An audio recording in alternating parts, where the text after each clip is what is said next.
नमस्ते. मी रमेश मुकादम ग्रामोदय विचार माध्यमातून आज बाल्यामामा म्हात्रे भिवंडीचे खासदार यांनी 22 ते 25 डिसेंबर रोजी पनवेल येथील आंतरराष्ट्रीय विमानतळाला दिबा पाटील यांचं नामांतर करावं या संदर्भात उचललेल्या आंदोलनाचा पाऊल आणि काल मानकोलीच्या RC पाटील फाउंडेशनच्या सभागृहात झालेली बैठक एक आढावा बैठक आणि त्याबद्दल बोलण्याचा प्रयत्न करणार आहे. व्हिडिओ आवडला तर लाईक करा, सबस्क्राईब करा आणि फॉरवर्ड करा. आगरी समाजाची अस्मिता असलेलं दिबा पाटील आणि दिबा पाटलांच्या नावाचं विमानतळ हे पनवेल या ठिकाणी व्हावं अशी येथील भूमिपुत्रांची आगरी, कोळी, कुणबी आणि बहुजन समाजाची मागणी आहे. त्या दृष्टीनं गेल्या 7 ते 8 वर्षापासून या ठिकाणी आंदोलन केलं जात आहे आणि विमानतळासाठी 12 गावं येथील आगरी, कोळी, कुणबी समाजाची शासनाने उठवलेली आहेत, पण त्यांचा अजून पुनर्वसन झालेला नाही. पनवेल येथील आंतरराष्ट्रीय विमानतळ हे अडाणीच्या खाजगी मालकीचं झालेलं आहे. या देशातील भूमी आगरी, कोळी, कुणबी समाजाची भूमी अडाणी अंबानी सारख्या उद्योगपतींना, या देशातील मारवाडी गुजरात्यांना देण्याचं काम महापातक येथील महाराष्ट्र सरकारनं ब्राह्मणी विचारधारेने केलेला आहे. असं असताना येथील भूमिपुत्रांच्या पुनर्वसनाची जबाबदारी शासनाची आहे, परंतु भूमिपुत्रांचं पुनर्वसन न करता येथील भूमिपुत्रांना उद्ध्वस्त करू, येथील जागा जमिनी विविध प्रकल्पामध्ये ताब्यात घेऊन भूमिकंगाल करण्याचं डावपेच येथील ब्राह्मणवादी विचारधारा असलेले मराठा आणि ब्राह्मण शासक याने वेळोवेळी केलेला आहे. आणि स्वातंत्र्य मिळाल्यानंतर 78 वर्ष झालेली आहे. असं असताना देखील अजून भूमिपुत्रांचं, मागासवर्गीयांचं शोषण करण्याची जी काही ब्राह्मणी विचारधारा आहे ती अजून चालू आहे. आणि मागे 2 महिन्यापूर्वी भारताचे पंतप्रधान जे OBC म्हणून समजतात, ज्यांचा DNA OBC आहे, आणि त्यांनी पनवेल येथील विमानतळाचं उद्घाटन केलं.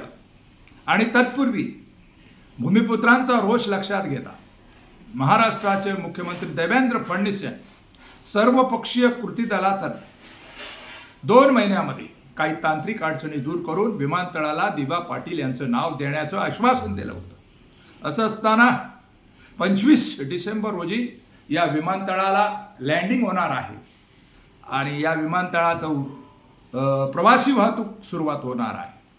आणि असं असताना 2 महिने होत आले तरी या विमानतळाचं नाव दिबा पाटील असं केलं नाही. या संदर्भामध्ये भिवंडीचे खासदार बाल्यामामा म्हात्रे यांनी संसदेमध्ये 2 वेळा या संदर्भात विचारणा केली. नागरी उड्डयन मंत्री यांची भेट घेतली, परंतु आता अजूनपर्यंत त्या संदर्भामध्ये कुठली हालचाल होत नाही. दिबा पाटलांच्या नावाचं कुठेतरी नोटिफिकेशन निघत नाही आणि म्हणून बाल्यामामा म्हात्रे यांनी समस्त आगरी, कोळी, कुणबी, बहुजन समाजाला आव्हान केलं आणि मानकोली नाका या ठिकाणी एक सभा झाली, नियोजन सभा झाली आणि 22 ते 25 डिसेंबर असं लॉंग मार्च मानकोली ते पनवेलच्या ठिकाणी आयोजित केलेला आहे. आणि हा लॉंग मार्च कसा यशस्वी करा या संदर्भामध्ये ठाणे जिल्ह्याचे ज्येष्ठ नेते RC पाटील, माजी खासदार, आजी खासदार, तसेच विविध पक्षाची नेते मंडळी आणि भूमिपुत्र एकत्र जमले होते आणि या ठिकाणी 22 ला कशा प्रकारे नियोजन करायचं आणि त्या संदर्भात चर्चा झालेली आहे. आणि बाल्यामामा म्हात्रे यांनी केलेल्या आव्हानाला येथील आगरी, कोळी, कुणबी, बहुजन समाज साथ देईल याबद्दल दुमत नाही. समाजानं आता जागृत राहायला पाहिजे. येथील भूमिपुत्रांचा आवाज दडपण्याचं काम, भूमिपुत्रांना विस्थापित करण्याचं काम शासनाने केलेलं आहे. आणि याला कुठेतरी आपल्याला द्यायचा असेल, याला लोकशाही मार्गाने विरोध करायचा असेल आणि राजघटनेप्रमाणे कारभार चालवण्याचा असेल तर आपण सर्व मतभेद विसरून आगरी, कोळी, कुणबी, बहुजन समाजानं बाल्यामामा म्हात्रे यांनी जे काही आंदोलनाला सहभागी व्हावे. मानकोली नाक्यापासून निघणाऱ्या या आंदोलनामध्ये समस्त ग्रामस्थांनी आपलं वेळ द्यावा. कोणी 2 तास द्यावे, कोणी 3 तास द्यावे, कोणी 12 तास द्यावे. आणि पंढरपूरला ज्याप्रमाणे वारीला लोक निघतात टाळ मृदंग घेऊन तशा पद्धतीने आगरी कोळी कुणबी बहुजन समाजानं निघावं आणि रस्ते भरून द्यावेत आणि शासनाला जाग आणून द्यावी.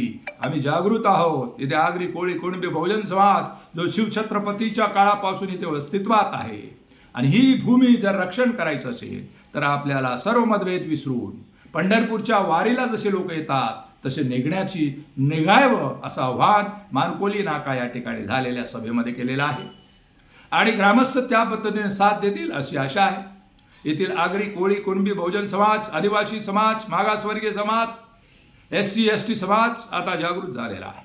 त्यांना जाणीव झालेली आहे या देशामध्ये आंबेडकरवाद राबवायचा असेल तर जिथे जिथे आपला समाज संघटित होणं गरजेचं आहे आणि त्या दृष्टीनं बाल्यामामा म्हात्रे यांनी केलेलं आव्हान आहे.